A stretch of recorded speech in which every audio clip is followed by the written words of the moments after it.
Mark Zuckerberg's nightmare is about to get a whole lot worse. Mexico City is facing a severe water crisis. Cancun spring breakers are welcomed with the 10 Commandments. And Walmart opens its first Amazon-style store in Mexico City.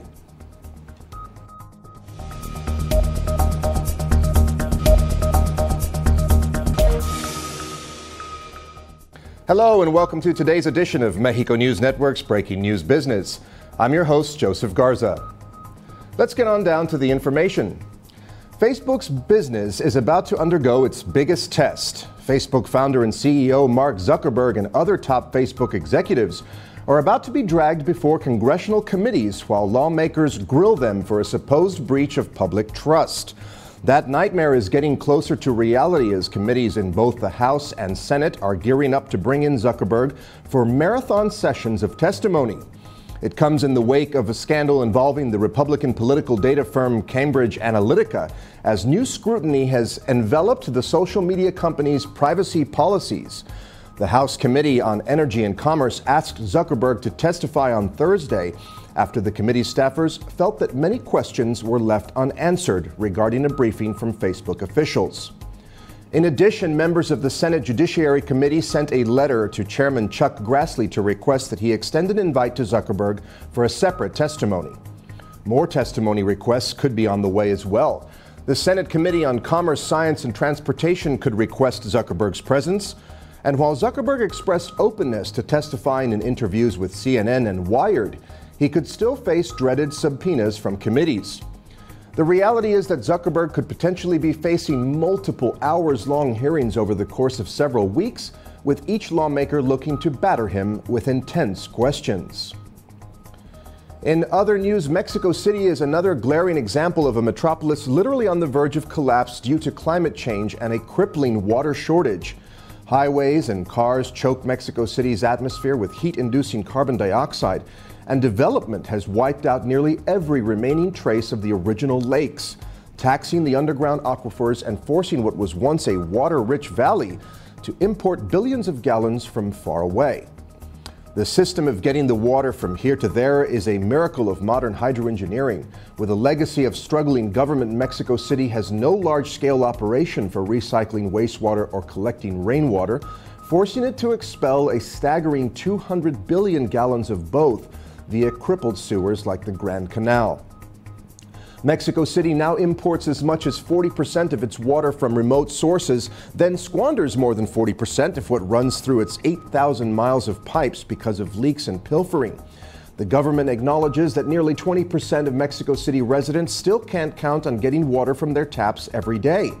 For some residents, water comes only once a week or once every several weeks, and that may mean just an hour or so of yellow muck dripping from the faucet. People have to hire trucks to deliver drinking water at costs sometimes exponentially higher than wealthy residents pay in better served neighborhoods. The problem is not simply that the aquifers are being depleted. Mexico City rests on a mix of clay lake beds and volcanic soil. Areas like downtown sit on clay, and other districts were built on volcanic fields. One study predicts that 10% of Mexicans ages 15 to 65 could eventually try to emigrate north as a result of rising temperatures, droughts, and floods, potentially scattering millions of people and heightening already extreme political tensions over immigration. There's much more at stake than the city's well-being, though. At the extreme, if climate change wreaks havoc on the social and economic fabric of global linchpins like Mexico City, warns the writer Christian Parenti, no amount of walls, guns, barbed wire, armed aerial drones, or permanently deployed mercenaries will be able to save one half of the planet from the other. Moving on, every year in the month of March, thousands of students from the United States and Canada arrive at Mexican beaches to spend the spring break season. A couple of weeks out of their country with a paradisical destination that offers them excesses and few rules. This year, so-called spring breakers that arrive at Cancun International Airport are being met with a surprise.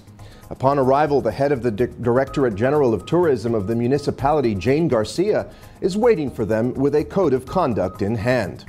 The municipal government of Benito Juarez decided this year to deliver about 20,000 codes of conduct in Terminal 3 of the Cancun International Airport, which is where most of the foreign tourism is concentrated, as well as travel agencies and tour operators.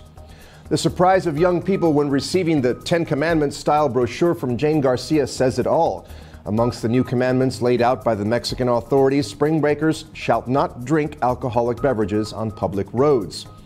Although many spring breakers tend to transport themselves by taxi, bus, or hired private transportation, the Benito Juarez municipal government is asking spring breakers to avoid drinking and driving if they end up renting a vehicle. It is one thing to be in a bathing suit all day, enjoying the pool and the sea, but thou shalt not strip it off. Another rule laid down by the code. The Code of Conduct also advises spring breakers to conduct themselves with respect for the authorities. Mexican authorities are clear about the economic boost that students who come to the country on vacation provide, but are also asking them to respect private property. As a last recommendation, spring breakers are asked to always have their documentation at hand. It is estimated that more than 10,000 young Americans are already in Cancun, and it is expected that 10,000 more will arrive during this last week of March. The rest will do so during the first 15 days of April, the Directorate General of Tourism said in a statement. In other news, in an increasingly digital environment, Walmart has opened its first omni-channel store in Mexico. It is situated in the Walmart Mario Colin in Tlalnepantla, and it is the first outlet in this generation of Walmart stores. The Amazon-style stores will have a fresher image with more organized and extensive spaces and extended digital catalogs. The new outlet has free Wi-Fi and a drive-through, a station where the customer can pick up his online order without getting out of the car. Another novelty is the auto-scanning stations for the Salchichoneria meat market, fruit and vegetable areas where the customer can scan products in bulk, which facilitates the collection in boxes. In addition, the unit has a self-discharging machine for freshly squeezed orange juice, said Dorn Weens, Vice President of Perishables at Walmart Mexico. The store also has 2 digital kiosks, one at the entrance and one in the electronics area, with an extended catalog with more brands and products than those on display. In other areas such as babies, clothing, and household products, there will be digital panels with extended catalogs from where you can scan the product from the application, and then it connects to the virtual store, is paid, and then delivered to either your home or to the store, depending on what the customer prefers. In the checkout area, Walmart implemented self-scanning for collection. The customer can directly scan the products that will be purchased, up to a maximum of 10, to obtain a ticket, which is then passed to make a payment in cash, with vouchers or a credit card. The process facilitates and speeds up shopping and purchasing. And finally, let's take a look at the markets. The Mexican peso decreased 0.15% to 18.4820 from 18.5095 in the previous trading session. On the other hand, the IPC Mexico decreased 1.78% to 46,516 from 47,361 in the previous trading session. This was all for today. Thank you again for staying with us. I'm Joseph Garza. Remember to follow us on Facebook, Twitter, and Google+, and log on to MexicoNewsNetwork.com for more information on Mexico and the world. Until next time.